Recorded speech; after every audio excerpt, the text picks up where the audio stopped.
All right, we're live. Let's see who's here. Oh, okay, okay. All right. Let me just retweet this for everybody. Give some people some time to get in the stream so that we can talk about all the fun things that are happening. I feel like we're like gamers, Avi. Like really. I mean, this is the literal video game. Is it not a video game for you? Because it's a video game for me. Trading is like you got the flashing lights, you got the dopamine, you got the stimulation, you have the lack of social life. I mean, you basically have all the hallmarks of being a gamer. You got the wives, mothers, girlfriends hating you. Yeah. Actually, my girlfriend knows nothing about crypto, which is an amazing thing, wonderful thing. And she was telling me that. Keep her. Yeah, and she 100%. And she was telling me that, if I want the number to go where I need it to go, I should just close my eyes and visualize it. No, that's terrible advice. That's like that like manifesting money doesn't work. Remember, we talked about this reminiscence of a stock operator. If you're like, I want to earn enough money trading stocks to buy that fur coat, you just get rinsed. Don't trade for the fur coat. Never trade for the fur coat. Never. But I do think, there's this one guy that I used to listen to, or this one documentary of this large Australian commodities trader named John Moulton. And the guy was a legend. He just yelled out things on the floor, and he was a lone guy. Didn't trade for a bank, didn't trade for anyone, just traded for himself. And he would sling massive size. And he made, what it seems to be reasonable money throughout his career. And he's like the epitome of a discretionary trader. One of his pieces of advice is that if you ever don't know what to do, just stare at the chart for 15 minutes. Close your eyes and then walk away, and then it's your gut instinct is the next move. So his middle name is, his nickname is Rambo. I just Googled him. He's John Rambo Moulton. He's amazing. He's amazing. And if I did that, I would literally lose everything. So I guess what works for Rambo doesn't necessarily need to work for you, but maybe it does. In fact, I'm going to try that. I think this is the time to trade actively, Avi. I'm normally a pretty passive, long kind of guy. I just sit there and hold stuff that I like and occasionally rebalance or clean up line items or add line items when I want to gamble on something. But like this time, I think basically I think that the crypto market has disconnected to the downside from the sort of fundamental picture for crypto. And I think that on some of these savage dips of despair, you get some pretty crazy looking alt buying opportunities. Like I have a fair amount of conviction in certain alts and their ability to perform if we get the right sort of outcome in the election, which again is a coin flip, right? So, the risk reward looks pretty decent in certain cases when the market's shanking on fear and uncertainty. Yeah, and doubt. I don't think the market's fully shanked yet. That's the thing. I mean, if you look at price action today, I mean, one of the things you should always be paying attention to if you're doing anything in this market is just pull up open interest and pull up funding. Yeah. And you look at, try to look at moves in the context of what is driving them. So today, I just did not, for even half a second, believe the move to 61K. And I mean, let's see where it shakes out here. I still think that we've got a little bit lower to go. I mean, maybe 58.5 from here. But if you're actively trading, what you saw OI go from 185,000 coins when price was 60K to 193,000. That's 8,000 BTC worth of longs that were added, and it moved price $1,000. That is ridiculous. And to me, what that suggests is somebody trying to either take people out of their stops, because there are probably a lot of people that were short that were stopping out above 60K. But very rarely, I don't think I've ever actually seen it other than when you're in, the early stages of a depressed market, like when you go from FTX into market starts going back up again.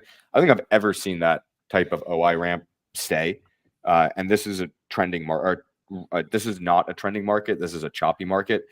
So anytime you see a data point like that, you have to think to yourself, all right, well, I probably should be less long than I was before, right? And one thing that's important is you don't always have to take a position, but you do always have to evaluate where you are relative to before. So again, this is only if you're actively trading, but if you were long 100% at 58K, and now we're at 61, and you see that data point, you have to be either less long, or you have to make other arguments for why you should stay as long as you were before, because price went up and the risk in the market started going up, right? So, I mean, my general view on this market is that the vast majority of price action is still either caused by some random person jamming it on Coinbase, or some random person jamming it on Binance futures, and that is not necessarily a sign of a healthy market. And because we're not at value levels yet, I don't think 60K per BTC is necessarily a value level for allocators. We're gonna chop and grind lower until we either A, stay above 50K for another 2 months, or B, have a flush down below. Those are my two base cases. That's interesting. One thing that I liked about that narrative is the idea that we're in a very illiquid time. Like we talked about this on previous episodes, markets absolutely loathe uncertainty. And there's so much of it right now. It's hard for anybody to really trade with conviction. And if what you're saying is true, like, 8,000 units worth of OI jams the market that much, like it shouldn't, So not that many people are in there trading. And it's, I guess this is the type of market where you want to provide liquidity. You don't want to be a taker. You want to be a maker. So to your point, like if it's actually shanking, you want to be there on the bid. And if it's roofing, you want to maybe lighten up a little bit, but you don't want to be lifting or hitting here. 100%. I mean, again, it's the Costanza rule that we've talked about. Do the opposite of what, when Bitcoin goes up, your gut instinct is, I got to buy. And when Bitcoin goes down, it's like, I got to sell. Well, what would Rambo do? Rambo would stare at his screen and YOLO into tons of big, I don't know. Yeah, fair enough. All I'm saying is you got to, and the other thing is, take a step back. And I'm saying this to myself as much as I'm saying it to everyone listening. You got to take a step back and look at the daily charts and look at the 4-hour charts and not spend all of your time on the 5-minute charts, because what you have to do in these types of environments is kind of only play at the extremes, right? When something extreme is happening one way or another. I mean, today, like a 5% move up in BTC when equities were down at one point, that tells you, okay, well, maybe something weird is happening, right? Maybe that's an inorganic move, or when Bitcoin in a single candle trades down $1,000, single hour candle, you think to yourself, oh, okay, well, that's a pretty crazy move. Maybe we should, start buying a little bit, right? Yeah, and we'll probably get our chance. So the sort of thoughts that you have to start generating in your head, because I don't see what starts the trend yet. I have a few percolating ideas of what could start a trend, but for now, I'm still in chop mode. Well, tomorrow, the market's going to be surprised by the Fed no matter what, right? So that's one potential catalyst that could get things moving one way or another. Yet another reason not to trade right this second. Market expectations are like the Fed fund futures market is pricing a 32 basis point cut. So if they cut 25 or if they cut 50, that's going to shock the market either way. Maybe not shock, but a little surprise. And if they cut by 75, which I think is like less than 5% chance, then we're off to the races. But I think, honestly, Avi, I'm not an interest rate trader. It's like basically the one asset class that I haven't traded professionally. I know nothing about it other than just like, sitting around peripherally, kind of gazing at it from the sidelines, like maybe you do. I noticed that back in 2022, when inflation was 9%, the Fed began their hiking program with 25 bips. And it seemed ridiculous to me how, it's kind of a spit in the ocean when you're trying to solve that huge inflation problem. Maybe we're supposed to expect an incremental cautious cut, just like they did with their hikes in the beginning. Yeah, I think that's fair. I mean, one thing about what the Fed is going to do, whether it's 25, 50, or 75, one idea that's going around my head that was brought up by a member of my team today is that Bitcoin and the markets topped very aggressively once the Fed started hiking rates. Just look at Bitcoin, right? Bitcoin basically just started a straight line lower once the Fed started hiking rates. And we all know that Bitcoin and equities, yes, they're correlated, but sometimes they're not super correlated. And sometimes Bitcoin can go do its own thing, and it doesn't necessarily need to follow risk. The brain dead take is, okay, well, if Bitcoin goes down when the Fed hikes, then Bitcoin goes up when the Fed cuts. And that in itself, forget the actual implication for risk. Like, forget what cutting is going to do for equities. For Bitcoin, that can potentially become something for people to grab onto, and for people to say, in a looser monetary environment, the bet, in addition to betting that rates are going to go down, is Bitcoin, right? Like, the bet becomes Bitcoin. And that's one of the ideas that's at least going through my head right now as to why maybe we shouldn't be as bearish as we've been previously. But it's not, I don't necessarily have high conviction in that yet. I still lean bearish for now. Well, this is what I'm talking about, right? Like, maybe you're right on a very short term time frame, but maybe I'm right over the medium term, which is that the fundamentals are really improving. Like, central banks are hoovering gold. You ever been to Bhutan, Avi? Never been to Bhutan, but I've heard they're very happy there. Yeah, that's their marketing jingle for sure. They're not very happy with their local currency though, and I'm not surprised that they've started buying wads of Bitcoin, right? Like this. Just to clarify that, they're mining Bitcoin.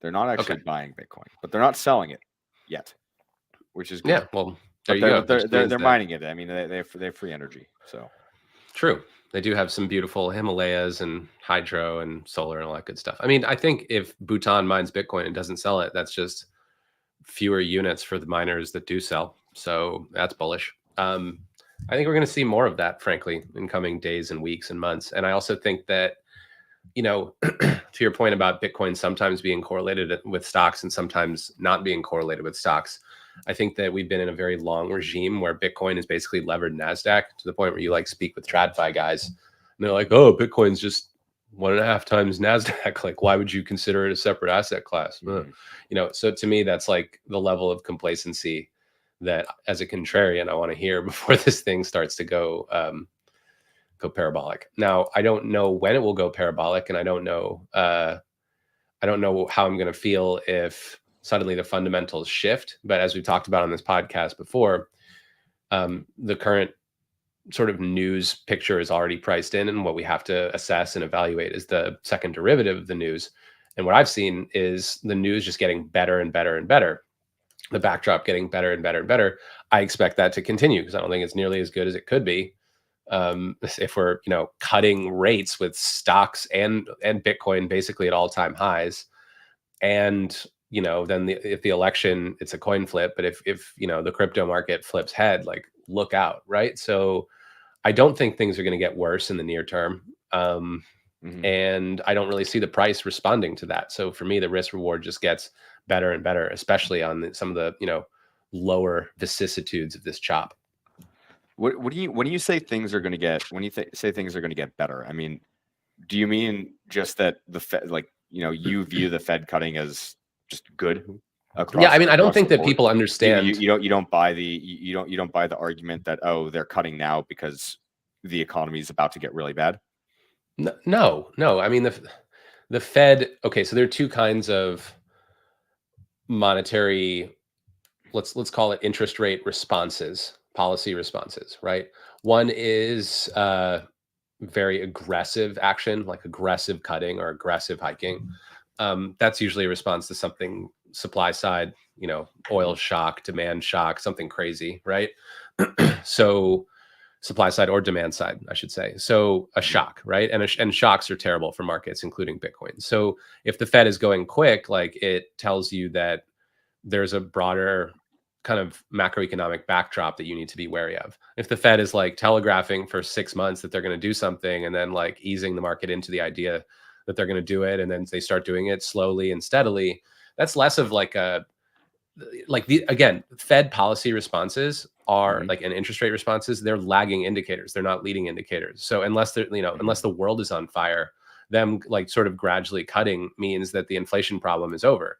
And them gradually cutting, more importantly, like it's just an asset allocation game, right? Like it means that however many trillions or more than $10 trillion, which are currently sitting in things like T-bills and commercial paper and, name your mutual fund, like iCash, Bill, whatever, like all of this stuff just looks worse and worse as the yields go from 5 to 4 to 3. And then suddenly, people are sitting there earning 3% on their T-bills, 1.5% after tax, if they live in a high tax state in America or a high tax place like London. And they're like, why am I bothering with this 1.5% thing when, Bitcoin has rallied, I don't know, double-digit percentages, compound annual returns for 15 years. Like maybe I should reallocate a few basis points to that and a lot of basis points to stocks. And I don't really see a scenario once we clear the uncertainty and the regulatory hurdles, why Bitcoin, not talking about alts, why Bitcoin would just flatline while the rest of the market goes vertical. Doesn't make sense. Yeah, I think one thing that we always talk about when it comes to crypto cycles is that Bitcoin tends to go up and then altcoins tend to follow, and that's just because of the wealth effect. So the question is, do we see that dynamic with the S&P and NASDAQ as well? I mean, I think my answer is yes. I mean, if we get a rip in NASDAQ and S&P all-time highs, I mean, we're very close. Touched on SPY today. I think that what ends up happening is that at some point those people start rotating out and buying BTC as they go down the risk curve, because people want to juice the returns, right? And what this sets up for is a really good, I mean, really, honestly, amazing buying opportunity. If what ends up happening is that we do get some de-risking as people in the beginning are nervous, because I think you see what the Fed is doing and you see what the economy is doing differently than some people, right? And so there's reasonable interpretation that, okay, hey, they're cutting. If the data print that comes out, if any bad data comes out, payrolls come out bad, then you probably get a pretty massive de-risking event. And then that's probably the buy. And if they come out good, then we're probably just going straight up. Actually, the more that I talk to you, the more bullish I get, because the less the bear case makes sense. It's a lot of what I've found is that whenever you hand wave and try to use macro, to make a bull or bear case for BTC, if your bear case is I think equities are going down, or your bull case is I think equities are going up, then normally that doesn't work. Yeah. So your point about alts though is I think the most pertinent question. Like when you said that you think that alts will start to perform because of the wealth effect, like a cohort of listeners who work at protocols with big FDVs and unlocks coming in the next 6 to 12 months were literally like, I think I could hear them or see them in the chat foaming at the mouth, right? Like this is what they are hoping for. Like in commodities, we call this physical bailing out the paper, right? So, for example, right now, the crude oil managed money space, meaning like hedge funds, pension funds, asset managers, they're required to publish their net futures positioning to the CFTC for regulatory purposes. Basically a way of predicting squeezes and market manipulation, all that and preventing market manipulation, all that stuff. Anyway, you can see they're all basically as short as they've ever been in the history of the report. And there is literally no way that they make money unless physical bails them out. Now, what does it mean for physical to bail them out? It would mean that like COVID hits, right? And suddenly like planes stop flying, cars stop driving, and people just don't want the sticky black stuff anymore. And even though they're all in the most consensus trade of all time, the underlying physical economics of commodities bail them out and make them a bunch of money. That happened twice in the last 4 years. It happened during COVID, then it happened again during Ukraine, the opposite direction.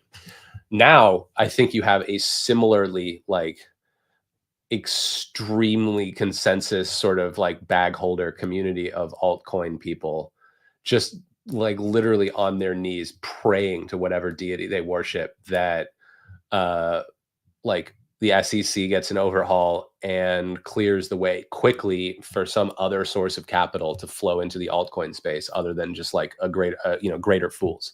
There are no greater fools to buy. I don't think Bitcoin people are going to be like, wow, I just doubled my money, I'm going to buy SUI, right? I think it's going to have to be like applications that get built on SUI can pass through revenue to token holders, and that requires a regulatory change. What do you think?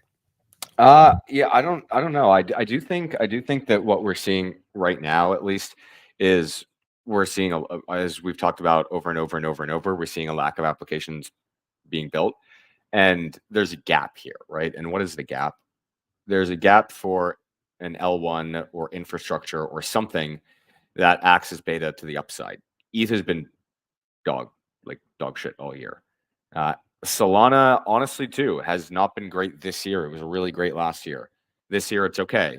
It's tracking with BTC. The only issue that I have with being bearish on L1s right now is I actually think there's just a gap in the market for these things, where if SUI continues to perform well, then it's a self-fulfilling prophecy. At some point, obviously, it collapses, in my opinion, unless it gets real usage. But it's it's funny because the way that I view alt is they're providing a gambling tool for people, and people want to gamble, and that's sort of the use case. And right now, there's a missing piece of that market, which is you think Bitcoin's going up, you want to outperform. You might coalesce around something like a SUI. I mean, if you look at Sol today, okay, BT is up 3.5% and Sol is up 60 bips. One of the reasons I think this is because there are a lot of people that Sol is very institutionally owned, interestingly enough, and there are also a lot of people that did the trade. Yeah, now after FTX, a lot of that locked Solana is sitting on institutional balance sheets. It's like a weirdly TradFi trade. And so I think as the market has softened, people are hedging out that risk because they, if you bought it, if you bought Sol at a 40%, I don't remember what the discount was. I don't know, but at a 40% discount, you probably want to lock that in rather than give it up if you see it starting to come back down. So I think a lot of people are selling pops, on Sol, and that has made it, it's just made it a worse asset to trade from a beta perspective. It's not it's not like individuals that are doing this. It's investors demanding returns of their institutional, like basically the LPs are demanding of the GP, like lock in some profits, like return some capital to me, Yeah, that is true. I mean, there's sort of a forcing function there to actually make sure that hedging occurs. So, I mean, as I'm still of the mindset that BTCD is on its way up. I mean, I think that we could see mid 65 on BTCD before we finally top out. I think that there's actually a long way to go. And that's because in general, I think it's very hard to generate a general alt bid right now. That's the smoothest trend in crypto, Avi. Yeah, and it's a great trade. I mean, basically, I want to go back to the point and say that it's important to not always trade. You have to pick your spots very carefully, and you have to understand when you have edge and when you don't have edge. So, for example, what I say now, hey, go out there and go buy a bunch of BTC and then short a bunch of alts against it. You don't need to put on that trade now. You can wait for the opportune moment, and sometimes the opportune moment doesn't come. But if we get a squeeze across the board of these shorted alts, then why not be there to take the other side? Exactly. And I think that might be the best trade is, like, once again on pops, sell high. This is why I want to trade actively. Like, there's certain tokens that I want to put in the cycle bags, bottom drawer, but other tokens that I think you could sell versus being long BTC as a pairs trade, and you'll make money. I mean, one thing that kind of tickled me this week was watching, I guess it wasn't this week, but like recently watching the Friend Tech platform get rugged. You know, I think that over the next 2 to 4 years, we're going to see a lot of alts get rugged, right? Like not the good ones, but I think we're going to see I mean, like, let's say you're a dev, you've been in crypto for 15 years or 10 years. You're sitting on a wad of HBAR or Polkadot, which I love to hate, or name your crappy alt that's basically zero uptake and just vaporware. Yeah, there are sort of like correlation algos that will drive it higher when BTC ticks higher, and it will kind of underperform. But eventually it'll just sort of go flaccid. And these people who are sitting on their bags, it becomes this like really awkward prisoner's dilemma where they're like, if I sell, then everybody else who's long is going to be mad at me. So maybe I won't. But if somebody else sells, then I lose everything. And I've been working on this for a decade. Like, I think we're going to see rug after rug after rug, Friend Tech style, or Baloo style, $Baloo style. For those of you who remember, that's honestly sad, but I wish I had my dog in here with me. It needs to happen. It's like somebody needs some of these coins just need to go away. Like the space. I agree. I think one of the worst people especially in this space will constantly talk about how, amazing the technological developments are and all the new crazy financial things that it can unlock. But I think in the same vein, not to, I'm not going to get political, but sometimes progress isn't good. Sometimes there's an old story. You're walking down a street and you see a fence there. Do you take down the fence? Well, why do that unless you know why the fence was there? I mean, maybe somebody smarter than you put it there. Maybe there's a reason the fence exists. I don't know. And one of the fences, I think, in the traditional financial world is the ability to force founders to hold value in their stock and not have a liquid market for getting rich before your product actually works. And that's actually still even changed in the startup world over the last 5 years. There's more of a market for this stuff, but that was actually a good thing that founders couldn't get rich before their company went public. And now the moment your token is live, you're public and you don't need to do anything. You just make a ton of money. And it takes and I will say this to be nuanced. It takes this very driven individual, like an extremely smart, driven, motivated, and well-meaning individual to look at $25 million and say, I'm going to keep working hard. And that's why there are not that many entrepreneurs in this world, right? Like, you might live in a bubble where you think everybody's an entrepreneur, but the reality is if you put the vast majority of humanity in a position where they had this company and they were just gifted $25 million, would they keep working on it? Most people wouldn't. Not. I mean, we would, but I'm sure a lot of the listeners would, and there are a lot of people in crypto that do, but a lot of people wouldn't, and that's why you see these things, right? Yeah, and what makes that even harder is that unlike normal startup equity, where it's like, oh, somebody chips in a few mil at a $25 million, or sorry, some valuation that makes your stake worth $25 million, and you're the entrepreneur. For every one of those, there's like a crypto project where the founder or the devs are looking at their positions, their liquid positions, and they say $25 million one moment, then over the course of this summer, that number's gone from like 10 to 40, 18 times. And they're probably not right in the head at this point. I think what they're seeing is less what you and I see on a normal day walking down the street and more what you have behind you, which is just this weird fantasy land, wheel of fortune, virtual wheel of fortune. This is there's a story behind this background, guys. So you see this as a beautiful wheel of fortune. If you're ancient like me and Jonah, you know what this is. You spin it and you get a prize, but you don't know what kind of prize you're going to get, And the key here is to remember that if you're in crypto, you're probably going to walk out with a prize. If you invest in assets in general, any assets, you're probably going to walk out with a prize. You just don't necessarily know what time you're going to get that prize or when you're going to get that prize or how you're going to get that prize or what size it's going to be. And the key is to just stay alive. Make sure you can keep spinning, right? Make sure you don't blow up.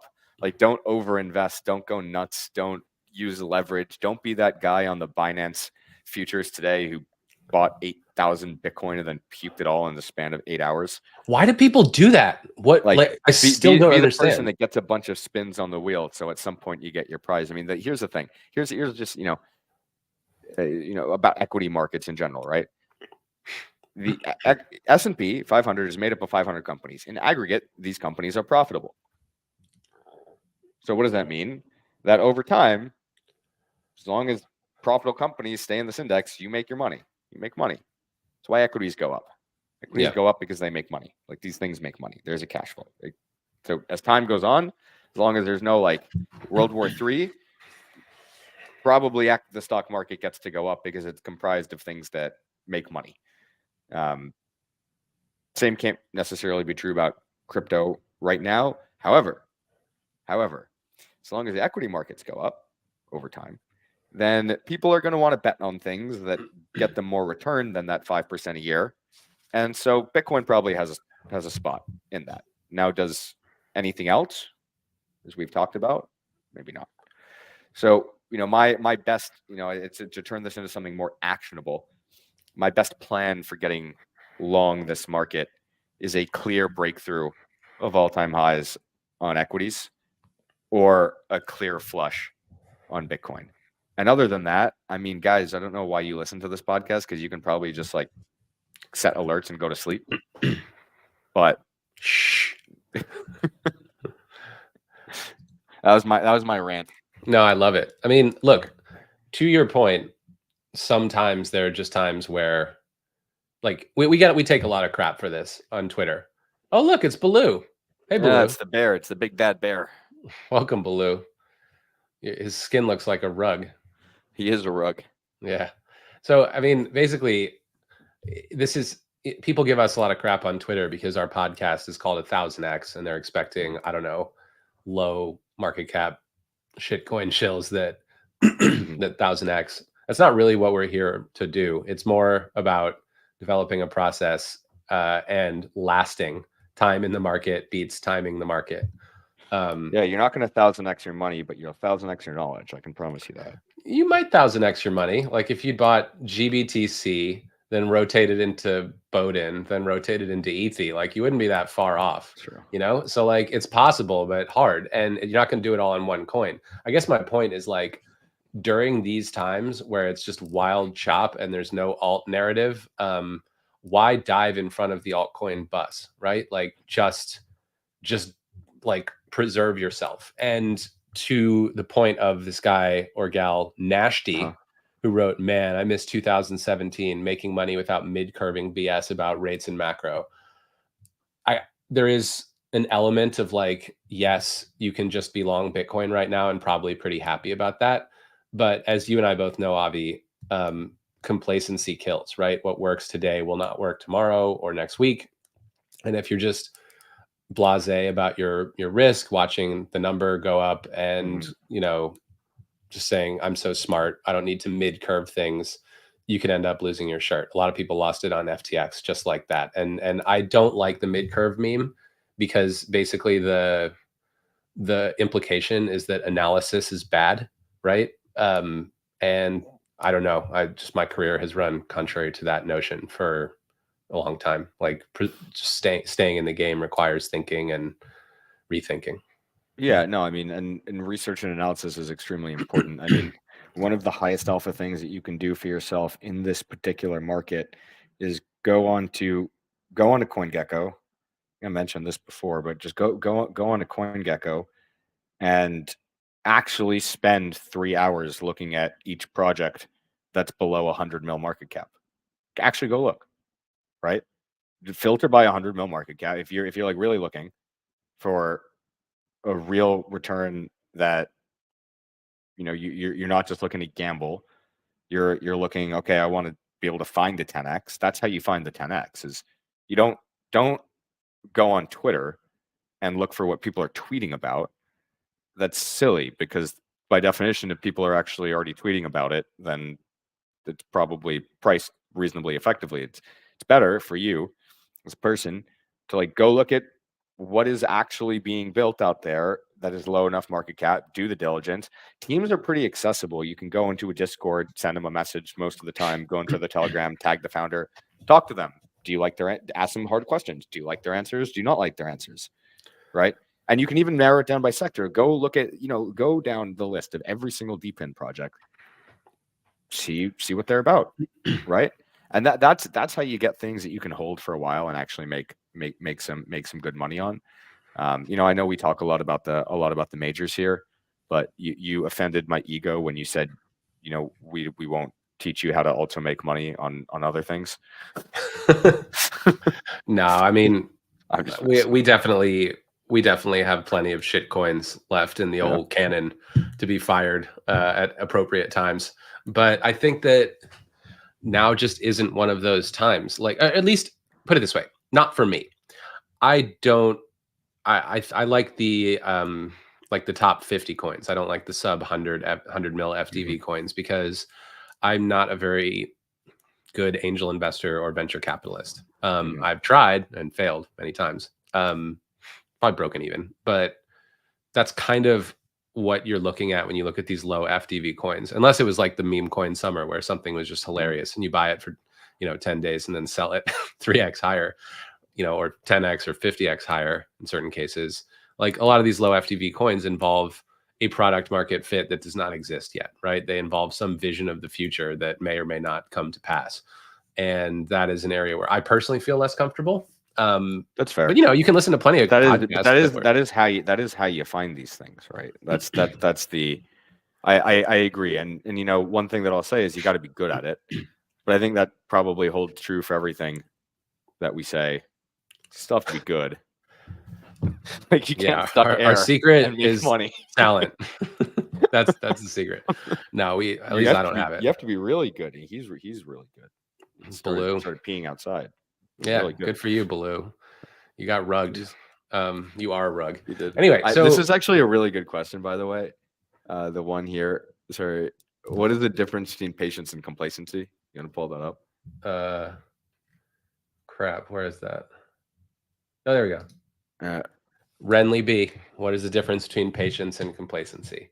I'll take a stab at that one. Mm-hmm. Patience is not doing anything while paying attention. Complacency is not doing anything while not paying attention. I don't think you could have said it any better. That's that's honestly that should like go on the wall in my office.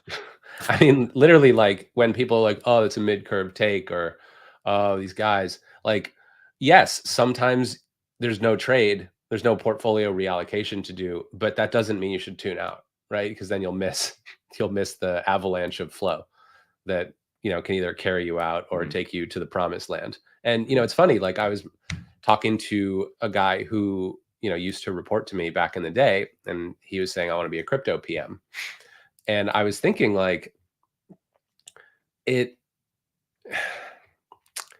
was like, what advice would you give? And my advice was just like I tried to think about like the pithiest, most concise thing that I could possibly say. And I said, well, first of all, two-part advice. First, do it in your PA. Don't necessarily do it with TradFi or institutional guardrails because the volatility is too huge. But that aside, we already know that like there isn't always a trade, and you have to be paying attention at all times because this market just gets so violent. You have to be very nimble about switching between periods of calm, sideline, watching the game, and then running onto the field and getting in the game. 100%. I think that's, especially your point about doing it with your PA. I know we've discussed that. We've discussed it in the past, but that's like a hidden gem. Unless I think it makes a lot of sense for people that are involved, especially in crypto, to not be super active traders and to just invest in the majors, have a stable job, have cash flow, and then just allocate a portion of your portfolio to this. Now, even if you're doing this full time, right? Like let's say you start off that way and you start to figure out that you're really good and you start to figure out that you're like, okay, wow, like I really figured out how to trade this thing. I'm starting to make some real money. I'm starting to figure out how to, how to trade. I've seen a lot of people try to go like join a crypto fund.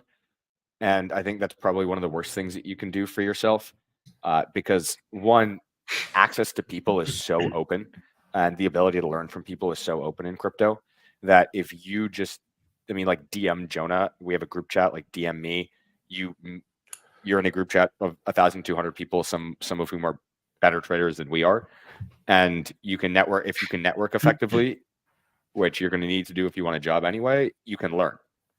And if you want to focus on crypto, I think the caveat is if you want to learn other things, maybe go, you can go try to work at a traditional investment shop and do crypto at a traditional investment shop. And then at least you can learn the other things as well, if that's what you want. But if you're just like, I want to trade crypto, I just want to do crypto, guys, get in the chats, get active, talk to people, network, ask questions. Don't be afraid to be dumb.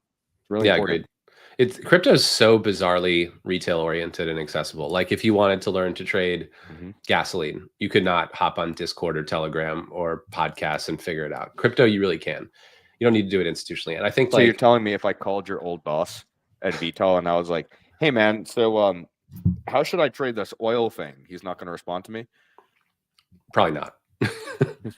Probably not. I'm just going to leave it at that. I'm still afraid of those people. So I'm just going to say probably not. But what you can do, like the typical wealth management advice, like if you're scared, like, you have a nest egg, maybe you're getting a little bit into your life and you don't want to just like suddenly lose everything on an FTX like event or some crazy nuclear sell-off, maybe it does make sense to apply the traditional wealth management advice of like 60% equities, 40% bonds, but like tweak that for your risk profile and maybe go like 60 to 70% Bitcoin, 30 to 40%, things that you can sell when you need cash flow to fund your dinners and your vacations and your life, so that you don't have to sell the Bitcoin, rather than and then maybe instead of being 100% of your crypto allocation is Bitcoin, not financial advice, maybe 80% of your crypto allocation can be Bitcoin, and 20% you can just be trading up a storm, doing things that look nothing like the long short equity hedge fund style trading that we often talk about. Like there are many ways to make money in crypto. You can do pairs trading, you can do centralized versus decentralized arbitrage. I know a guy who built a meme coin bot that just sort of like gets in and out of those things somewhat profitably somehow. Mid-frequency trading, just like analyzing order books and getting in and out. Like there are quantity things, there are not so quantity things. You could probably go and like pick up the VC unlocks table and just pick the worst 50 of those projects and get short them versus long Bitcoin and be okay, right? Like there are all these little things that you can do with a smaller percentage of your portfolio so that you aren't the guy who literally is just like comes in Leroy Jenkins style and goes like max short with 50x leverage on Binance and gets liquidated today for no fucking reason, right? Like you don't have to do it like that. So damn, anyway. I wish somebody had told me that before I liquidated my whole account. But anyway, thank you for that. One thing that we're getting some questions here, and two of which are kind of similar.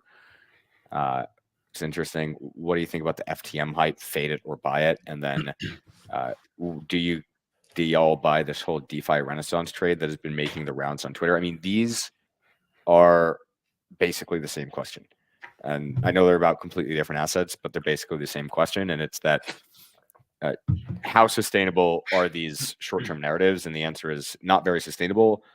And the only way to trade these things is to trade them technically, in my personal opinion. So like for FTM, you can trade it technically. I don't believe that Andre is necessarily the most reliable person in the world. He could walk away again at any moment. FTM, like the team, has been notoriously unreliable as well. It's possible that it goes up in a straight line, because I think it's reasonably tightly held and it is generating attention. Do I think in 3 years that FTM will be huge? Probably not. The way that you try to approach these trades is by estimating how many people are already in them. So there are two really good websites, Cato and Sentiment, that allow you to track investor sentiment. And with these types of trades, if you look at like the volume of tweets and the volume of people talking about it, and who's talking about it and where it's percolated, that is very, very helpful. So for example, if you see, a 3x standard deviation increase in the discussion about FTM, and it is accompanied by no increase in price, then you probably don't want to buy. You probably want to get out. If it's accompanied by a big increase in price and it's still growing, then okay, maybe you want to get in. Long story short is these are trades. These are not investment theses. And so what you need I love how these are just like, this is just pure psychology with zero. It's pure psychology, right? And so what you need to do in these types of situations is, hey, where am I?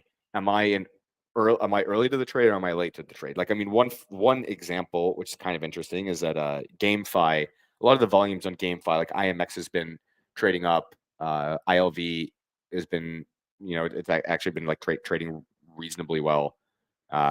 Hasn't made a new low. These things are starting to get a little bit of traction right now. I don't know if I'm super. I don't own any of this stuff. It's a bit too small for me to punt around. But it's things like that. Like, look for increases in volume off of like complete low. Oh, this might be a narrative. So, but by the time you get on here and you ask me, hey, FTM DeFi Renaissance, that everyone on Twitter is talking about, it's just tough for me to trade that. Again, these things could 2x. With the DeFi specifically, it's that there's no real new innovation there. I think that what's happening right now is that there's interest because of the Trump DeFi project, but at the end of the day, there's no new innovation. The best assets are going to be the ones that institutions can come into and tokenize their assets on. So if you want to bet on that specific thing happening, then obviously you can find assets. But I think DeFi in general is not necessarily my favorite thing right now. Aave is just eating the rest of DeFi alive. And you can probably extrapolate that occurrence onto many other subsectors of the altcoin space. Like, I do think that there will be winners in some of these sectors. I do not think that you need 6,000 different protocols that will let you stake your ETH and then borrow and lend against it, right? It's the best player is going to win, and then the rest are going to kind of fester, and then they're just going to start getting rugged one after another. So I do think that DeFi is important. I know some people from, some people I'm very close with in the market, like, have active partnerships with Aave, use that protocol for TradFi purposes. Like, it's real. It's growing. The UX is incredible. It's like one of the few things in crypto to be excited about. But yeah, DeFi is a space. Like, do you need to be long DeFi on Phantom? Do you need to get long the token for Tonic, the DEX on Near? Like, no, you don't, right? So maybe this is about selectively picking winners rather than getting excited about narratives. I mean, I guess, what else should we talk about? We talk about ETH. We can talk about Solana. We can talk about AI. Talk about other sectors. Talked about a lot. I don't know how much more you want to cover here. I mean, if we have any questions from the crowd, we can go through them. Like Solana, we talked about that. ETH is the XRP of this cycle. I still hold ETH in my portfolio, says Mr. Guts. Are you okay? Should I seek therapy? Are you okay? We're here for you. I don't think you look, guys. I'm still long some ETH. Quick, PSA. If you hold ETH in your portfolio, give me a call. I'll talk you. I'll talk you down. It's okay. Not everyone's intelligent. Not everyone's beautiful. Not everyone's smart. It's okay. You'll live. Just get rid of it. Can we discuss internet computer? That was probably the bottom for ETH BTC. Let me go look at the chart. Yeah. It did bottom out. I saw it kind of perform today. I was like, this is different. This feels weird. What's going on here? No, it's getting smacked again here. Interesting. Yeah, I mean, look, the issue with ETH is that, and we've talked about this on a lot of different pods, but it's just it's just been cannibalized. It's just getting eaten. Even Vitalik looks tired. It's everybody looks tired. It's not It's not new. It's not sexy. It's not interesting. The one saving grace for ETH, I'll make a bull case if I have to, is that as yields come down, it looks better. It looks a little bit better as yields come down, and it does have at least some yield. And if that narrative takes hold, then it becomes stronger in a way that Bitcoin doesn't, because as people buy ETH, people tend to use ETH more, and then ETH actually goes and becomes deflationary. So there is a reflexive loop to ETH that BTC doesn't have. Unfortunately, that's true to the upside and the downside. It is weird what you just said. Like when somebody was trying to sell us a Twitter handle, they offered it in ETH. ETH is like a bizarre, like anarchist internet currency in a way that others aren't. You know? Yeah. I think it's just like everyone, like every single person in crypto that you want to interact with has an ETH wallet. Yeah. I mean, I have an ETH wallet. I mean, it's not like I hold literally zero ETH. I've been in this industry for long enough. Like a 350,000 MetaMasks, and some of them have ETH in it, right? Like, and maybe that's enough of a moat, Avi. Yeah, maybe that's all you need. It's not the best tech that wins. Sometimes it's just the tech that everybody uses. Yeah, it's a reasonable point, oil man. Like beepers, people still use them. People still use beepers? I thought only. Anyway, moving on from that. Moving on. Is there anything else for tonight? I'm sick as a dog.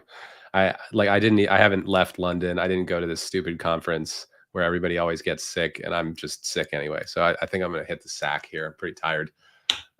Love talking to you as always, Avi. None of this is investment advice. Again, we're just pontificating here. I'm not shushing. I'm shushing the dog. Shut up, Jonah. No. Keep going. That's all I had. I don't know. This is great as always. Good having people come in with questions. Good shit posting with you. We'll catch you again soon. Talk to you soon. Thank you.